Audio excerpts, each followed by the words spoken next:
Hello everyone, this is Jeremy and welcome to episode 22 of Enigmatica 2 Expert. Between episodes, I put up an environmental controller with a peaceful module and a regen module. These should help us work through the night so I don't have to worry about mob spawning. The peaceful module actually has one really neat thing in this pack. The mushroom essence that goes into it is normally the hardest part of this entire thing to find. And this pack has a crafting recipe specifically to make mushroom essence. So that you don't have to go find a mushroom biome. Very, very nice convenience feature added by Craftuker, right? So it's a custom script. It's really, some little things like this are the signs of very well-polished packs, I think.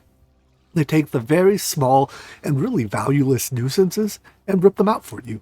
Excellent. Anyways, there's also a regen one in here that gives regen 3. So we have regen 3. That'll help with doing blood magic until we get mob sacrifice up. There is one downside, however, of this peaceful module, and that is it appears to prevent Ender IO mob spawns, denied by another mod. It doesn't prevent mob spawning from these spawners or Cursed Earth by the looks of things, so whatever. We don't get armor while we're online, and I can take it out when I log off for the day. But we have 2 blocks of Terra Steel, or 2 stacks of blocks of Terra Steel. So I'm not terribly concerned about losing out on a little bit of armor production. Anyways, on to today's tasks. Initially, I was thinking about doing like just enough magic so we can get back to doing the fusion crafting stuff. But then it occurred to me, we're going to have to do magic sooner or later. Like the creatives, simply require magical components, right? So like the creative, I don't know if the tank does, but eventually, like we can only put off doing magic for so long, I believe. So, let me actually take a quick look at what is in here. But I think, is this what? No, not that one. Hold on one second. Here it is. The creative power cell requires Benny to Benitoite? I don't know. But this requires top tier blood magic slate, Botania trading, relatively complicated bombcraft stuff. So given all this, we're gonna have to do all the magic mods eventually. And I figure, why don't we just, instead of doing like magic for 5 minutes and then switching back to something else, instead of jumping all over the place, let's just focus on magic mods for a couple videos. And get all of our magic progression out of the way. So in this pack, we can't really just be like, well, let's do Astral Sorcery first, then Thaumcraft, then whatever. They're all very much intermingled. So you kind of have to work on all of it at once. But having said that, one of the most important things that'll help us do Astral Sorcery is this that ritual that allows us to make it nighttime at will. Because at nighttime, we get a lot more Starlight crafting power. Using all of this Starlight, I would like to upgrade our Luminous crafting table to the next tier, the Starlight altar thingamajig, Starlight crafting altar.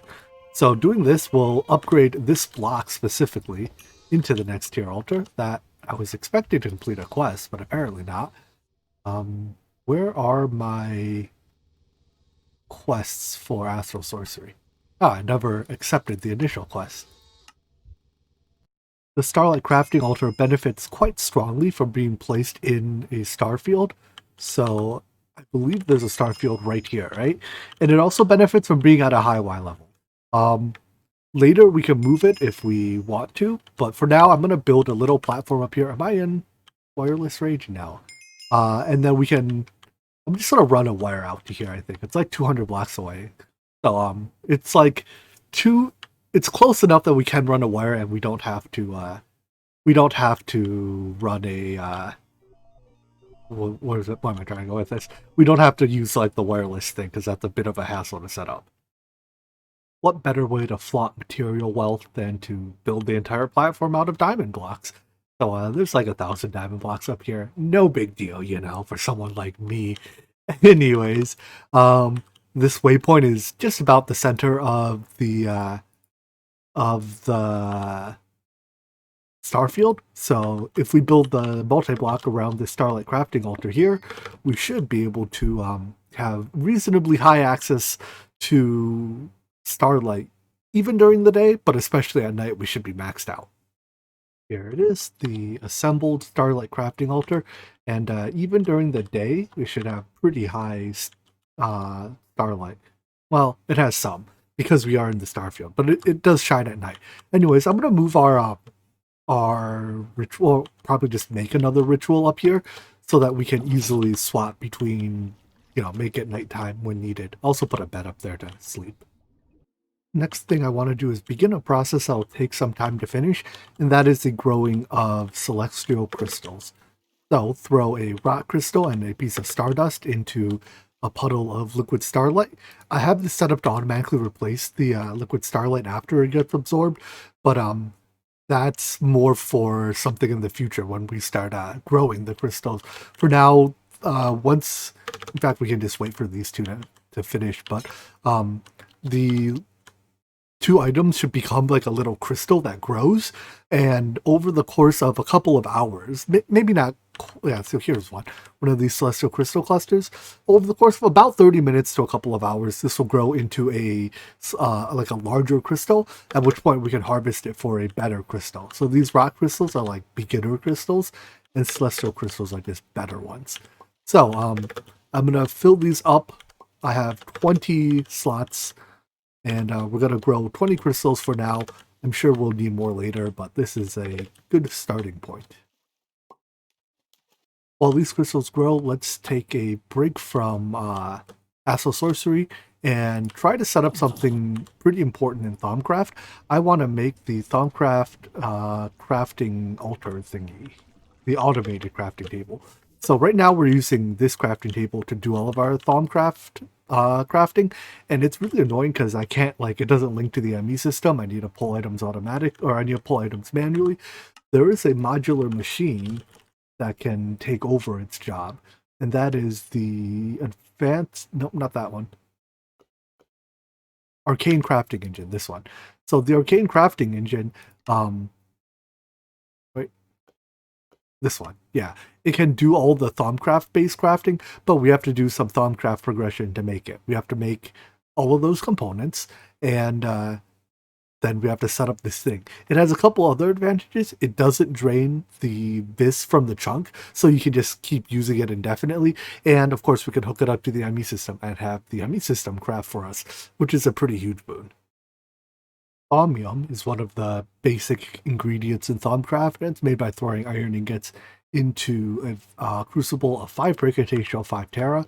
So the Precantatio will come from Mana Steel, the Terra comes from dirt, and then I just have to clean up the bits afterwards. So let's get some shards to clean up. I expect it will take about 5 stacks of these quartz slivers to clean up the mess when we're done. Let's get a couple extra stacks just to be safe. All right, so it should be Mana Steel, dirt, iron ingots. And for some reason, I'm not getting the full yield. What's left in there? Guess I'm losing yield because of how quickly this stuff is turning into flux, huh? We're probably polluting the heck out of this chunk right now. In fact, let's get our thermometer and take a look at this. Oh yeah, this chunk is getting ugly real fast. We probably shouldn't drop that much stuff in at once. Well, for now I'll drop quartz slivers in and clean up what we can. So we made a bit of a mess here. I think the flux in this chunk gradually gets distributed to adjacent ones, so I do have to be a little mindful of that because I think we're in the corner of our coverage area, which means that if a taint sliver or whatever spawns in one of these chunks here, it can turn my whole base purple. But if it spawns in this chunk, it should spawn up there, and it might turn the glass purple, but it won't turn our base purple, which is good. Anyways, 48 is enough thaumium for now. Let's keep working towards the thing. Been able to gather up almost everything for the arcane crafting engine. The only thing missing are those 3 order crystals, because these crystals have to be made in the order crystal. These have to be made in the arcane infusion table thingy. So this requires us to set up at least a very basic runic matrix. It's negligible instability, so we don't even have to stabilize it yet. But we may as well set up a decently capable runic matrix, because I'm sure we'll need it down the line as well. Looking at this, it doesn't look like any... This spawn... Oh, we can spawn the portals. Interesting. But yeah, it doesn't look like there's recipes that use a tremendous number of pedestals. 8 appears... Or is this 9? No, it's also 8. So 8 appears to be the most pedestals we need. So I'll set up a runic altar or runic matrix with 8 pedestals. As we progress through Thaumcraft, we're going to need some special resources like silverwood. So, oh look, quest complete. And greatwood, which I've already run into some greatwood trees along the way. Just to be sure, though, I'm going to grab the wood off another greatwood tree. These trees are huge, and we don't need a tremendous amount of it, so one tree is almost assuredly going to just be enough. I've blown through a large number of the Thaumcraft quest, as we can see here. Just about half of them, I'd say. Most of it is just like, do this, do that, build this, build that. So, not really much to see here, but now we're at the point where we can start putting things together. So as you can see, I already have my runic altar there, and it needs to be fed with Essentia. The easiest way to feed it with Essentia, well, the only way to feed it with Essentia, as far as I know anyways, is with warded jars. So I'm going to put a bunch of warded jars down, and this will serve as our Essentia bank. And then we have to melt items into their Essentia form in a crucible. No, a smeltery. So the Thaumium tier is the one I have now. Along the way, the quests had me make one of each of these ports. One of the 3 ports do different things. One makes it faster, one makes it generate less pollution, and I don't honestly know what the third one does. But it exists, and I made it. So, there we go. Put at least a couple alembics on it, and on each alembic we want to put a filling. Oh, did I not make it? We want to put a filling Essentia transfuser. That causes the Essentia to be sent from the alembic up to 16 blocks away into the jars. Oh wait, here's my filling trans thing. So since I only have one, I'm only going to use one alembic for now. My pickaxe? Oh, that's... Okay, hold on. This probably needs an axe. Anyways, what we can do now is take items. So if we grab some coal, and in fact I'm going to just melt coal. So coal can be both the fuel source and the item to be melted, but that'll turn it into its slurry form, which will get sent to the jars. Cool. So to make order crystals, I need Ordo, Vitreous, and this thing, Vinculum. NEI here, NEIJ, yeah, whatever. It's pretty good about telling us what has it. So here, like sponges, have a fair bit of it, or amber. Oh, amber's great. It has 2 other things we need. So I can just grab a little bit of amber. Can we just use this amber? We have a lot more of this one. And melt that. Now, if we melt, I believe it's called, or if we use alumentum as fuel, which is pretty easy to make. I might just make some in our crucible. This process goes faster. I believe it's the... So what? Hold on, I think what this... The auxiliary slurry pump lets me put a second alembic here, right? So yeah, I guess if I put 3 or 2 auxiliary slurry pumps, we could have 3 alembics, causing this like slurry to become usable faster. Let's make another mess. So if I throw in cobblestone and coal, I should start making alumentum. I expected more than 6. Oh, not cobblestone, sorry. I meant to say sand. Well, now there's a lot of junk in there. But now, there we go. Now we're getting plenty of alumentum. Yeah? Yeah. Alright, well, I should make an effort to clean this up a little bit, shouldn't I? I set up this item collector here that has it's filtered to only pick up the vis crystals, so I can just sit here throwing quartz slivers into the cauldron all day. It's just that the cauldron can only do like X crafts a second. Any more than that, and it like it drains all the water, and you have to wait until the water reheats in it. So it'll get cleaned up eventually, and I'm sure we're making a huge mess. Oh, only making a little mess. Oh wait, I see a thing up there. I suspect we spawned a pollution thingy. Let's go take a look at it. What is that?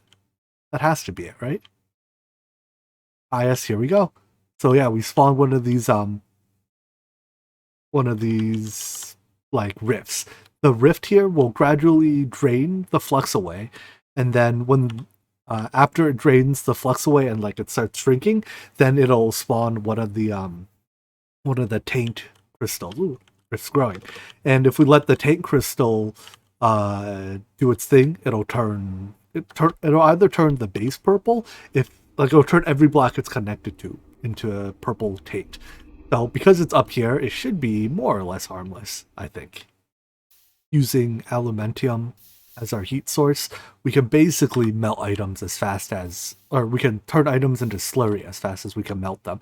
The melting rate is dependent on how much essentia is in an item.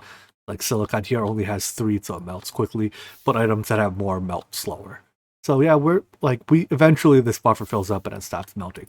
But my point is, now that we have all this essentia, we can hopefully craft order crystals. So that's Salus Mundus, order crystal, and seeds. Start the infusion by right-clicking the matrix with your caster's gauntlet, and running. There we go. I guess the first click just like caused it to start. Anyways, it should start pulling in aspects. It says unstable, so that's not good. Maybe I'm out of range. These jars might just be out of range. What are you looking for right now? Vin poem or whatever? I have that here, right? Yeah. Let me try moving the jars a little bit closer. Were you just out of range? No? Or are you looking on the other side? Ordo? Ordo.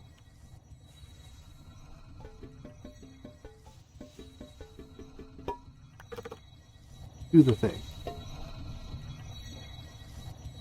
Why are you not dangerously unstable? While it's not drawing in Essentia, it's... Oh wait, no, now it's starting to go. Alright, I'll move, I guess, some of the furthest jars to put them a little closer. I don't know what the range on this thing is, but it's apparently not as... Ow. Big as I thought.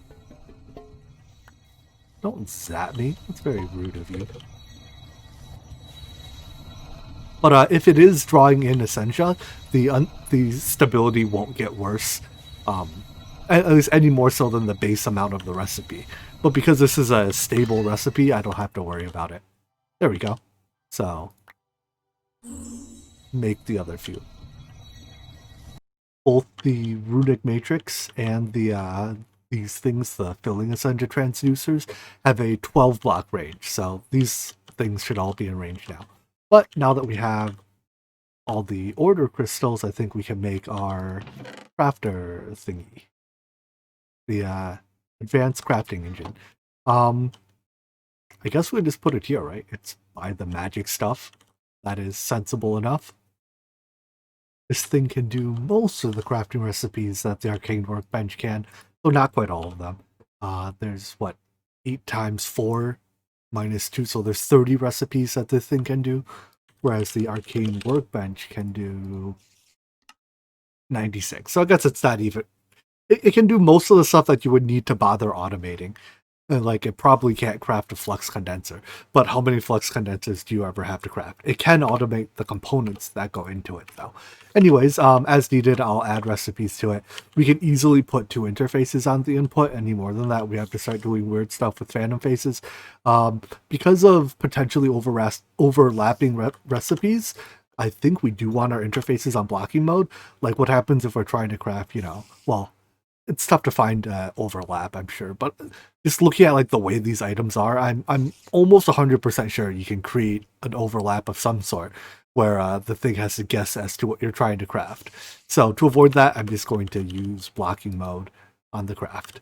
Or who knows, maybe the recipes were painstakingly chosen to make sure there's no possible overlap. But I'm not sure either way. Anyways, with that, I think we can get back to Astral Sorcery. If we head back up here, at least some of these should be fully grown, I suspect. Yeah, so the ones, you see how this one is letting off white particles? You can also look at the metadata value. If it's 4, it's ready to be harvested. I'm not sure if fortune affects it. I don't think it does, right? Fortune might affect the amount of starlight you get.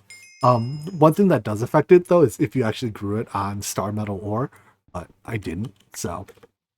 yeah, harvest the ones that are fully grown, leave the rest that aren't to, well, let them fully grow, and we'll see which celestial crystals we get when we're done. About half of them were done growing. Here are the celestial crystals we got, and they have 3 stats: size, purity, and cutting.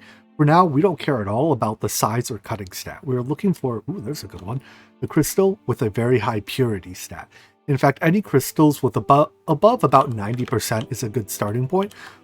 If you take a crystal and grow it by throwing just the crystal into a puddle of liquid starlight, it'll like absorb the starlight over time and become larger. Its size value will go up. If its size value is already maxed, and that's 900, so well, what that means is that size is a very easy number to raise. But if the size value is already maxed, then it has a chance to split into 2 crystals, both of which will be pretty small, but one of them guaranteed will have a higher purity value than the original. By doing this, you can create a crystal with 100% purity. And that's why it helps, like, it's much easier to raise size than it is purity, so you want to start with a crystal with high purity. It goes up by about 3 to 4% purity per cycle in my experience, and each cycle takes about 20 to 30 minutes. So, yes, like even this 88% crystal, probably not worth starting from, because it'll simply take too long to grow it. So instead, we're starting with this 80, I forget what this was, like 89 or something, or rather like 98. I don't know, this high purity crystal, and hopefully next cycle it'll produce at least one 100% purity offspring, because from there, right, if each time it produces 2 offspring, the growth is exponential. And with exponential growth, in relatively short order, we can fill up all of these growth slots. This stage of Astral Sorcery involves a rather high amount of just waiting for stuff to progress, so I'll move on to Blood Magic next. At this point, I think we're ready to set up the Blood Altar, so I want to lay out the entire frame of it, make sure I leave enough room for the entire altar, yada yada yada. So I'm gonna build it right out here. I think there's plenty of, well, there's just barely enough space here, but I'm just gonna build out of filler blocks for now, and then we can replace them with any blocks that is a stone brick is a filler. We'll replace that later. The what are these, emerald bricks? Emerald blocks are here to stay. Structure's all laid out, but let's go take a look at the Astral Sorcery crystals before we move up, before we continue on there. Now, first of all, are you done? Is that? No, you're not yet. But I see there are 2 crystals in here, and well, that one is purity 100. Perfect. So that one, if we continue to run it through, the next time it splits, we'll split into 2 100 purity crystals. So again, 2, 4, 8, right? Exponential growth.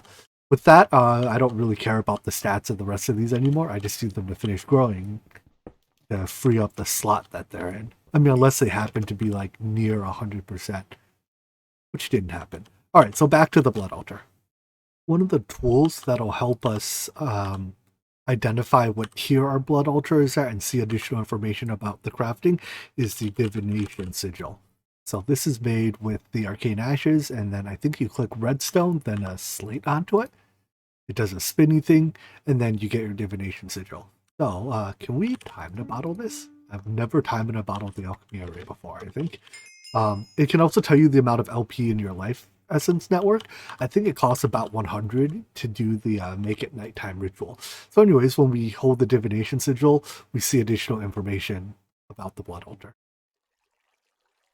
Maybe just if we have one in our inventory, we see additional information. Yeah, okay, I was about to say, I swear we didn't see all that information without the Divination Sigil. So it gives us a tier, and then a bit more about the capacity and stuff. Cool. So now let's see about upgrading this altar to tier 2. To do so, we need to replace this first row of stone bricks with any rune. And one of my early goals in Blood Magic is to get the altar to tier 4, because that's a point when the production of life essence is automatable. So, yeah, I want to get to that relatively quickly, which means that we need to make a lot of blank runes. It's easiest just to make blank runes because they require the least slates. So this is a standard recipe. This requires blank slates, and it does use Botania Living Rock. All right, I can live with that. Let me set up a system to first automatically put items into the altar, depending on its essence level. If you don't have enough essence for crafting, the crafting will actually work backwards. So if we get, let's see, it was Living Rock. Right now we have less than 1,000 life essence in there. If I put that here now, it won't complete the craft. And in fact, what will happen is, does the divination sigil give us this, or do I need the next tier sigil for that? I guess it doesn't tell us crafting progress. But the crafting progress is actually working backwards right now because it doesn't have enough life essence. The extra utilities transfer node is basically made for this job. With the transfer filter, it's easy to say, hey, only put one item into the blood altar. If you put more than one item in, they craft in parallel with each other, or rather, they, how do I do it? How do I describe it? The entire crafting job runs as one job. Like, you get all the results when they all finish, but each individual bit runs in series. So basically, it takes, it cuts out a little bit of time at the start and the end. So like here, let's just put some items in here. When the item goes in, you see how there's like a second before it starts getting the particles indicating the crafting. If you craft a whole stack at a time, you get rid of like the time before and after the craft finishes. But it doesn't meaningfully reduce the amount of time it takes. It also means that like you can't cancel, well, you can cancel it partway through, but if you cancel your craft partway through, you get no progress as opposed to partial progress. So while in the early game here, while the blood supply is limited, I like to use this in single item mode to only craft one item at a time. Later on, when you have a unlimited supply of blood, it's fine to use it in unlimited mode where you can put a whole stack in, and then like for automation that works just fine. Anyways, I also put a filter on the output side here. So this is saying, extract blank slates, don't extract the living rock that goes into there. And then to detect how full the mana or the blood altar is, I have a liquid monitor.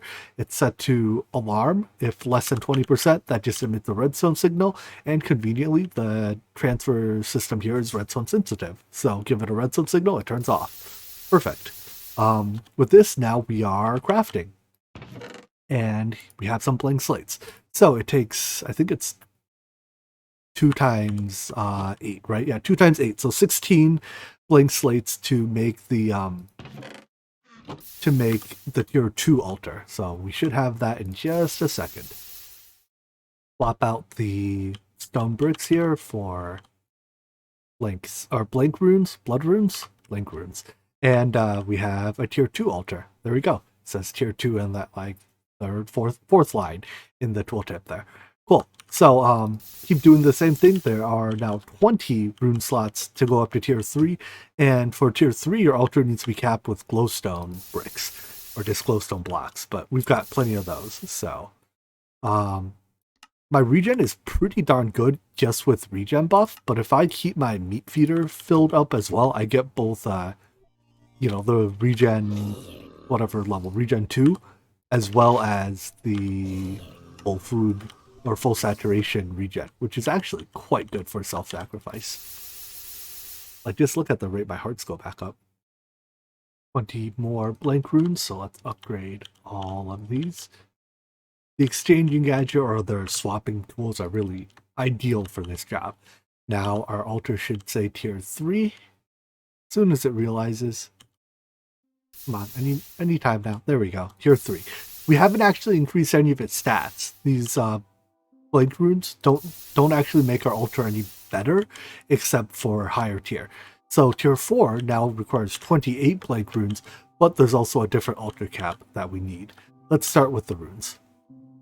For now, I can just fill our altar to its capacity and then let it craft the 10 slates that it can, and then we'll have to go, drain our blood into it again later. But to make the capstones, we need to kill mobs with the bound blade, and this lets us get the crystal shard, something, blood crystal shard, weak blood shard. Doesn't have a crafting recipe. Normally, I thought these are duplicatable. If you get one, you can duplicate it into more, but I guess not. We need these to make this draft of whatever, which is a part of making Gaia's. Wait, you can make Gaia spirits? But it's a part of this thing, which is whatever. We'll deal with it later. Right now we only need a couple because we need these large bloodstone tiles as our altar caps. So this is made with the alchemy stuff again. It requires a binding reagent and a diamond sword. This is a bunch of easy stuff. However, it does require a minimum of 400 will in a tartaric gem. So I believe that requires at least a common tier one. Yeah, at least a common tier, because the lesser one doesn't have enough capacity. So we have to start with the petty one and then work our way up. To farm demonic will, the easiest way we can do it for now is with a sentient sword. So combine an iron sword with a petty tartaric gem that gives us a sentient sword. Kills with this will cause mobs to drop demonic will. But if we have tartaric gems in our inventory, that will instead will go into the gem. So these are like batteries. Anyways, a nice little trick is if we take our laser gun, hold it in our offhand, put the sword in the main hand, and go somewhere with mobs. We can kill mobs with the laser by right-clicking, I believe, and that they count as kills with the sword because it's in our main hand. So by doing this, we can pretty quickly fill up our gem. I believe enchanting the sword with looting also increases the amount of will you get per kill, so we may as well enchant it. Looting seems to have a huge difference on the amount of whatever you get will per kill. Anyways, I filled up the crystals I have, but these are only the tier 1 crystals.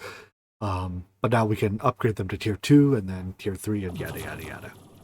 You always need at least 2 gems in order to upgrade because you need one to provide the will and then 1 gem to be the one that's actually being upgraded. So it's good to always have more than one. But anyways, now that I have this, let's go zap a few more Endermen. A few dead Endermen later, and I have 3 filled common gems, which should mean that we can make the binding reagent.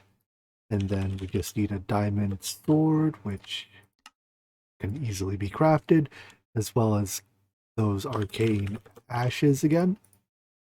So we click the ashes on the ground, click I think it was the reagent and then the sword. Yep. And this should turn into a bound blade. So the bound blade slowly draws life essence from your LP network to use, and its damage is based on, shift right click it to activate it. Now it does real damage, but its damage is based on the amount of life essence in your LP network. So we don't have much in our LP network right now, so it kind of sucks. But we can also enchant it with looting, which will cause it to drop more blood shards, I believe. So, let's see, where did I put that enchanter? Right here. I'm going to need more EXP as well. It's always worth taking a stab at natural enchants to see if you get looting. Turns out we didn't, but doesn't hurt. We can just put looting on now. And now when we kill mobs, they have a chance to drop these weak blood shards. So, 1 is technically enough for now, but I'm going to get a handful more for later. So that lets us bake these large bloodstone bricks, which go right up here. And then by now, I think we've crafted enough blank slates that we can turn these stone bricks into actual runes as well. Take a look at that. Let's see, just these runes will do. and give me my weak blood orb. So I need, what is it, 28 of them? If memory serves me right. 7 by 4. That's 28, right? Times tables, guys. Stay in school. Yeah. Why do you... Is range a non-radial range? Like a diameter range? That is the weirdest range setting I've ever seen. Alright, whatever. So, there we go. As soon as our altar decides to check for updates, it should say on there. There it says already, tier 4. Nice. Let's also check once more on our Acyl Sorcery, see how our crystals are doing. You'll see a bunch of particles, which means they're still duplicating. Next thing we need to do in Blood Magic then is to set up our Ritual Diviner, or make our Ritual Diviner, I guess. So that's made with these inscription tools, and apparently they don't want to import. Which order? There we go. So this is the basic Ritual Diviner. However, this one can't do the ritual we want. We need to go up to the Dusk Ritual Diviner. So this is why we need a tier 4 Blood Altar. Let's transmute a couple blocks of coal. We also need 2 imbued slates, is it? No, 2 demonic slates. So these require 15,000 LP, which is noticeably more than we actually have in the altar. So that means that I have to be poking myself the whole time while these are crafting. So I'm going to craft them manually. Because of the backwards progress thing, as we have to make sure that we are supplying LP at a high enough rate that we don't completely empty out the altar, otherwise we'll never make them. But for now, we only need 2, so it shouldn't be that bad. All done. So that is 2 imbued slates, which should mean that... Oh, none of these want... Wait, imbued? Demonic. Oh, nope, never mind. I need to go one more tier. Hold up. There we go. Demonic slates. So that gives us our Ritual Diviner of Dusk. With this, we can set it to the ritual we want, which is, I believe, on... I'll know when we get there. Not that one. No. Well of Suffering, there we go. The one that was just before this one I think also works, but the Well of Suffering is slightly better. It damages nearby mobs to generate LP in our Blood Altar, and the other one instantly kills them. The damage is better, in my opinion, because it lets you just regen the mobs that are being damaged, so you can reuse them. Anyways, for this we're going to need to make some runes, but we're a little low on time today. So, and there's one more thing I want to do in Acyl Sorcery before we call things for a day, because it is a step that can also take a fair bit of time. So let's switch to our Acyl Sorcery to wrap things up for today. If I take some of these crystals that are fully grown and have... Okay, well, neither of those have 100 purity, so those don't count. Go back, level up your purity again. These should have 100 purity, right? Yeah. Whenever it splits, you get one crystal larger than the other. I mean, that's generally a true statement, but on average, you get one that's in the couple hundred size and one that's in like the tens. So I take the smaller of the two and keep growing them. The larger of the two, if you run it on a grind wheel, you can get the cutting up to 100.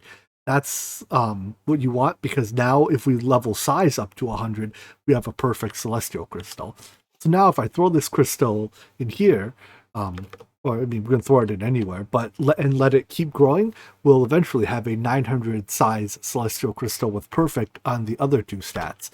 Then my plan is to have a advanced item collector on a drawer here, and this drawer will just have, you know, perfect crystals in it, right? 900 size, 100 of each of the other stats, and that way this crystal will be picked up when it hits full stats instead of splitting. So just this one time, I have to catch it when it's at 900 before it splits. It sits there for about 5 minutes. Like, it goes through a couple of cycles at max stats before it splits. So you do have a little bit of leeway. Like, you don't have to check it every single cycle, but you can't just indefinitely leave it in the Starlight, otherwise it will split into 2 crystals. So again, this here we have 2 crystals. I take the smaller one, put it back, the larger one, put it on the grind wheel, grind it a handful of times until it has 100 in the purity stat, and it too can start leveling up.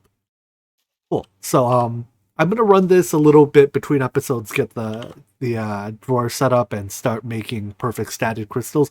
I don't expect we need a very high number of these, but once you have this process set up, it's just like you have to periodically throw a crystal into the puddle, and the block or the fluid placers do the rest of the fluid placer and the item collectors do the rest of the work for you. So it's not fully automated, but it's close enough.